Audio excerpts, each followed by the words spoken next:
హైదరాబాద్లో కల్తీ కల్లు తాగి 5గురు మృతి చెందారు. కల్తీ కల్లు ఘటనలో దర్యాప్తును ముమ్మరం చేశారు అధికారులు. కల్తీ కల్లుకి పాల్పడిన 7గురు నిందితులను అదుపులోకి తీసుకున్నారు. వారిని బాలానగర్ ఎస్ఐపిఎస్లో విచారిస్తున్నారు పోలీసులు. ఇప్పటికీ బాలానగర్ ఎస్ఐపిఎస్లో 5, కూకట్పల్లి కేపీహెచ్పిపిఎస్లలో 3 కేసులు నమోదయ్యాయి. 5 కల్లు కాంపౌండ్ల నుంచి శాంపిల్స్ని సేకరించారు ఎక్సైజ్ శాఖ అధికారులు. నారాయణగూడ ఎక్సైజ్ ల్యాబ్కి ఆ శాంపిల్స్ని పంపించారు. ఇందిరానగర్లోని కల్లు దుకాణంలో 66 గ్రాముల తెలుపు రంగు పొడిని స్వాధీనం చేసుకున్నారు.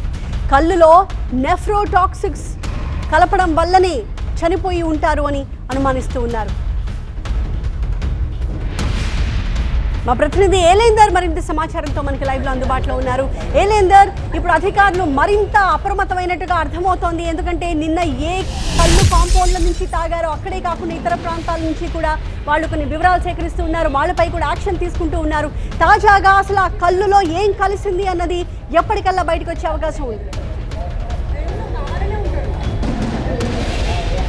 రైట్, దీనికి సంబంధించి కళ్ళులో ఆ మత్తు మరింత రావడానికి అందులో ఏం కలపారనే అంశాలకు సంబంధించి ఆల్ఫాజోలం అనేది అయితే ప్రాథమికంగా నిర్ధారించినప్పటికీ ఆ కళ్ళు కాంపౌండ్ దగ్గర సేకరించినటువంటి శాంపిల్స్ టెస్టింగ్ అవుతున్నాయి. ఆ శాంపిల్స్లో టెస్టింగ్ తర్వాత అందులో ఇంకా ఎలాంటి కెమికల్స్ లాంటివి కావచ్చు, మత్తును ఎక్కించేటువంటి పదార్థాలు ఏం కలిపారనే అంశాలకు సంబంధించి ఒక క్లారిటీ వచ్చే అవకాశం అయితే దీనికి సంబంధించి ఎక్సైజ్ శాఖ పూర్తిగా దర్యాప్తు అయితే ముమ్మరం చేసినటువంటి పరిస్థితి కనిపిస్తుంది. అయితే ఇప్పటికే 31 మంది నిమ్స్లోనూ, అదేవిధంగా మిగతా కొంతమంది 6-7 మంది వివిధ ఆసుపత్రుల్లో చికిత్స పొందుతున్నట్టు తెలుస్తోంది. నిమ్స్లో అయితే 31 మంది ట్రీట్మెంట్లో 4గురికి డయాలసిస్ జరుగుతుండగా మిగతా 27 మంది పరిస్థితి కూడా ప్రస్తుతం కొంత స్టేబుల్గా ఉందనేది వైద్యులు దీనికి సంబంధించినటువంటి హెల్త్ బులెటిన్ని రిలీజ్ చేశారు. అయితే కొద్దిసేపటి క్రితమే మరొక బాధితుడు అంటే రామ్దేవ్ ఆసుపత్రి కూకట్పల్లి అదే ప్రాంతం నుంచి కూడా మరొక బాధితుడు ఇక్కడికి రావడం జరిగింది. అయితే ఇక్కడ క్రిటికల్గా ఉన్నటువంటి పేషెంట్స్ని మాత్రమే తీసుకుంటున్నారు కళ్ళు బాధితులకు సంబంధించి.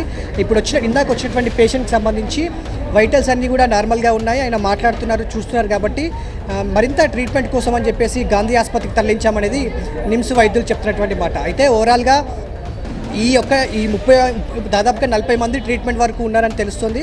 సో ఆ ఘటన జరిగినటువంటి ప్రాంతంలో ఆ కళ్ళు కాంపౌండ్లో దాదాపు 5-6 కళ్ళు కాంపౌండ్లను ఇప్పటికీ సీజ్ చేసినటువంటి నేపథ్యంలో ఆ కళ్ళు కాంపౌండ్లలో ఎవరైతే ఈ కల్తీ కళ్ళును తీసుకున్నారో వాళ్ళ ఎంతమంది తీసుకున్నారు, వాళ్ళ సంఖ్య, వాళ్ళు ఎక్కడెక్కడ ఉంటారనే అంశాలకు సంబంధించి కూడా అధికారులు దర్యాప్తు చేసినటువంటి పరిస్థితి. ప్రస్తుతానికైతే కొంతమంది అక్కడెక్కడే ఇంట్లో కొంతమంది ట్రీట్మెంట్ తీసుకుంటున్నారు. విరేచనాలు, వాంతులతో కొంతమంది లేటుగా ఆసుపత్రుల్లో అడ్మిట్ అవుతున్నటువంటి పరిస్థితి కనిపిస్తుంది. ఆ సమస్య తీవ్రమవుతున్నటువంటి సమయంలోనే కిడ్నీలపైన ఎఫెక్ట్ అవుతున్నటువంటి వాళ్ళందరినీ కూడా నిమ్స్కి తీసుకొస్తున్నటువంటి పరిస్థితి అయితే కొంత స్టేబుల్గా ఉంది. కానీ దీని ఘటనకు సంబంధించినటువంటి కారణాలు మాత్రం దర్యాప్తు ముమ్మరం చేశారు అధికారులు. Right, thank you Elender.